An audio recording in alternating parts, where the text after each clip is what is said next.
안녕하세요, 첼시팬 여러분, 앙크TV입니다. 오늘은 하베르츠 이적설에 대해서 한번 다뤄보도록 하겠습니다.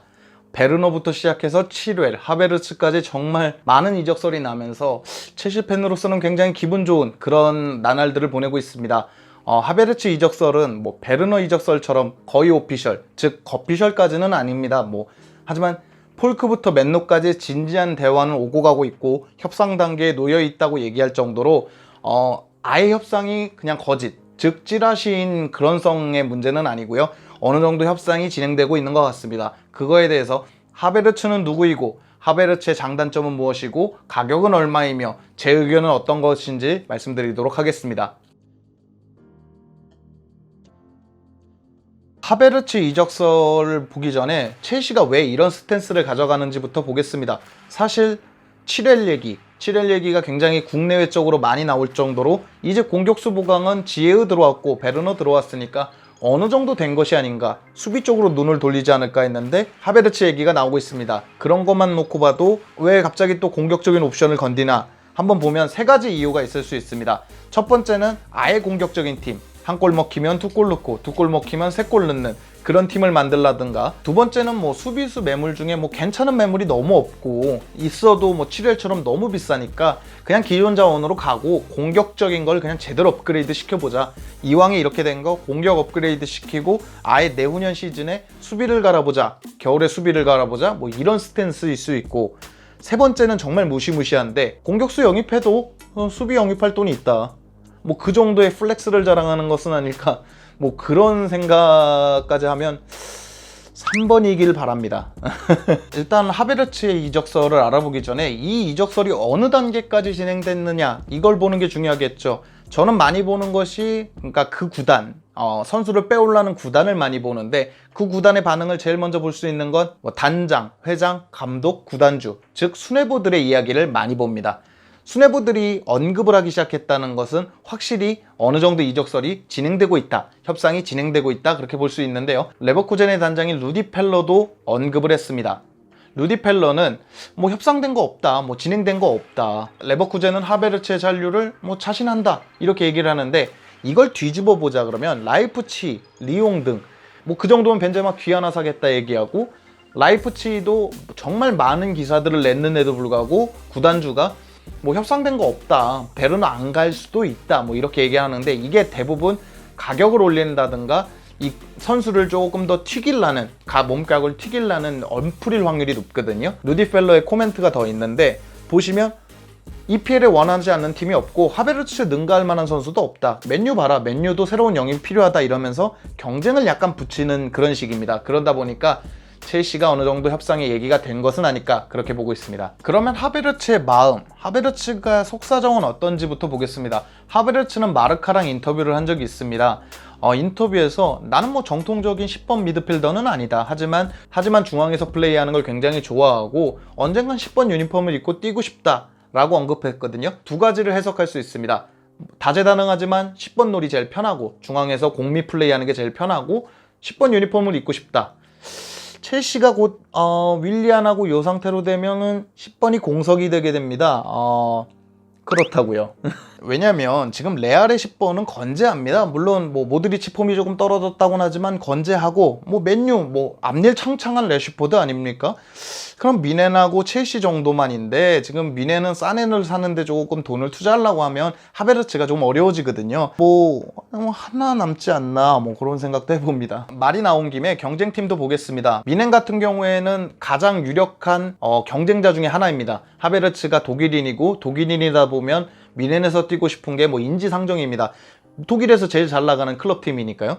근데 사네에 집중하고 있는데 사네가 생각보다 높은 가격, 너무 높은 가격을 부르기 때문에 사네와 하베르츠 중에서 저울질을 하고 있습니다. 사네를 먼저 살라고 하는 것 같아요. 기사들이 많이 나오고 있거든요. 근데 국내외 팬들이나 이제 전문가들은 사네보단 하베르츠 빨리 사자. 왜냐면 옛날 같으면 첼시 대 미넨이 붙으면 당연히 미넨이 이겼거든요. 특히 독일 선수 아니면 분데스리가 선수면. 근데 지금 첼시는 여유 자금이 확실히 많은 거 알고 있고 미넨은 여유 자금이 적은 걸 알고 있으니까 선택과 집중이라면 하베르츠에 집중하자고 얘기를 하고 있거든요. 그렇기 때문에 만약에 미넨이 하베르츠에 집중하게 되면 첼시는 많이 어려워질 수 있고, 맨유, 레알 역시 돈을 투자하기 시작하면 쉽지 않은 구단이기 때문에 빨리 결정을 지어야 됩니다. 첼시가 영입을 하고 싶으면 상대 팀들은 이런 정도를 볼 수 있습니다. 첼시가 영입하고 싶으면 상대들이 워낙에 뛰어난 그런 자금력을 갖고 있고 경쟁을 할 수 있는 팀들이기 때문에 빨리 결정해야 된다, 그렇게 보고 있습니다. 즉 이적설을 정리해보자면 하베르츠의 협상은 팩트고 어느 정도 협상이 진행되고 있고 유력 기자들도 얘기하고 있으니까요. 그 정도 팩트고 첼시는 아직까지 확정적인 답을 얻지는 못했고 되게 대단한 경쟁자들이 있으니까 최대한 빨리 사고 싶으면 몰아쳐서 데리고 와야 된다. 베르너처럼 빨리 데리고 와야 된다. 그렇게 보고 있습니다. 일단 하베르츠는 워낙에 재능이 뛰어나기 때문에 여러 장단점이 나와 있습니다. 분석글이나 이런 거에서. 그렇다 보니까 제 의견을 조금 더 보태서 한번 이야기해 보도록 하겠습니다.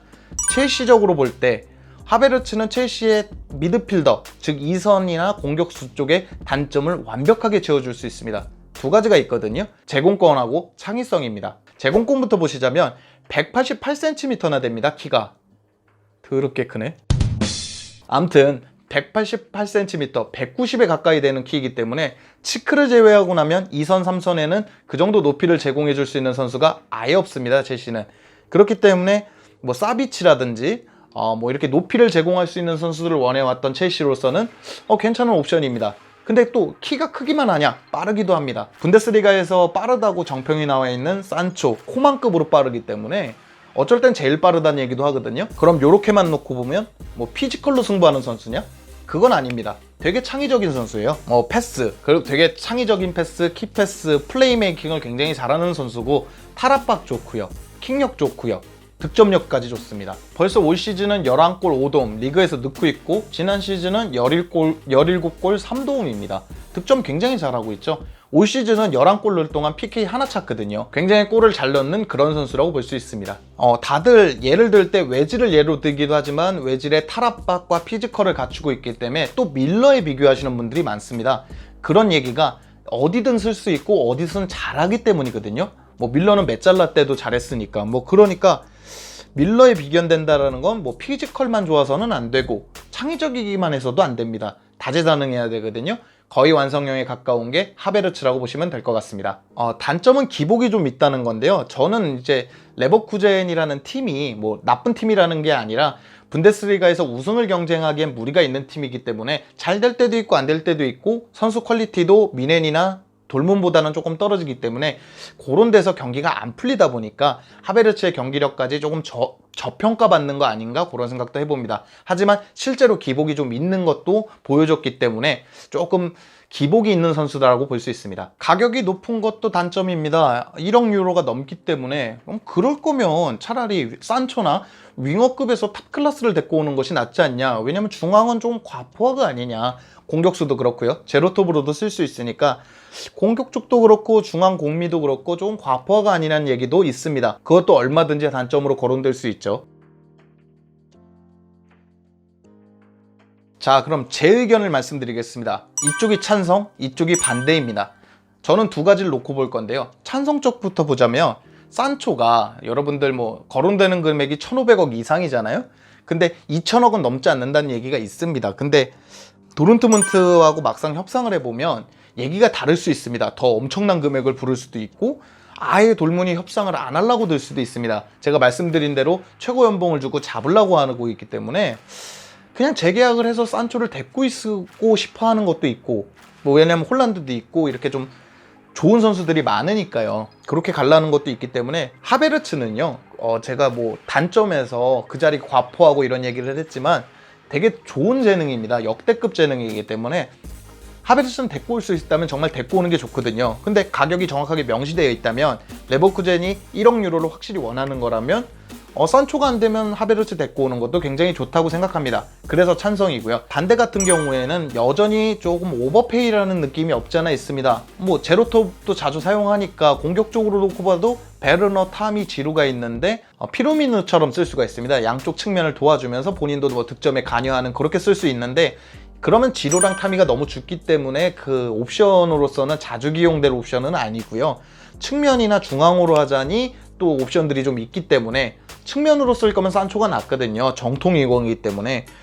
그래서 전체적으로 놓고 봤을 때 1억 유로나 투자할 만큼 지금 급한 포지션이라고 놓고 봤을 때 물론 치크나 바클리, 뭐 이렇게 치크는 뭐 많이 못 뛰었고 바클리는 계속 기복 있는 폼을 보여줬기 때문에 그들보다는 좋은 퍼포먼스를 보여줄 수 있겠지만 아무리 그래도 1억 유로나 투자할 정도로 그 정도로 드냐, 연계해서 보자면 수비 보강도 급해 죽겠는데 1억 유로나 투자할 필요가 있느냐라는 얘기를 하면 반대에 가깝습니다.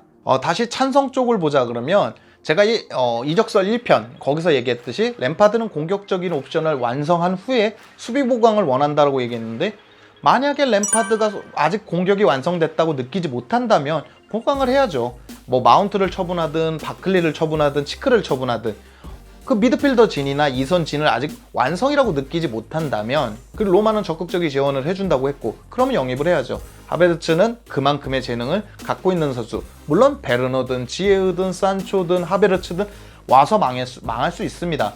성공 실패 다 가능성이 있지만 하베르츠는 지금까지 보여준 옵션으로서는 굉장히 탑 옵션이기 때문에 데리고 올 수 있다면 데리고 와야 되겠죠. 그런 마음이 있다면. 하지만 똑같이 연계해서 보자면 좋은 재능이 나왔기 때문에 영입을 하자, 하베르츠를 영입을 하자, 이런 거라면 좀 과하다. 수비 보강이 안 됐기 때문에 이런 장단점을 볼 수 있습니다. 결론을 내려보자면 하베르츠까지 이적설이 뜨면서 정말 첼시판 갈라티코, 영국은 갤럭시라고 해야겠죠. 갤럭시가 꾸며지는 것인가, 정말 별들이네요. 다 이렇게 어마어마합니다.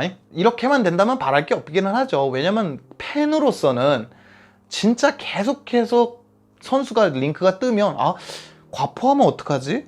너무 과한 거 아닌가? 가격이 너무 과해. 그러면서도 영입되면 기분 좋거든요. 그러다 보니까 이런 진지한 링크가 나면 더 기분이 좋을 수밖에 없는 건 팬인 것 같습니다.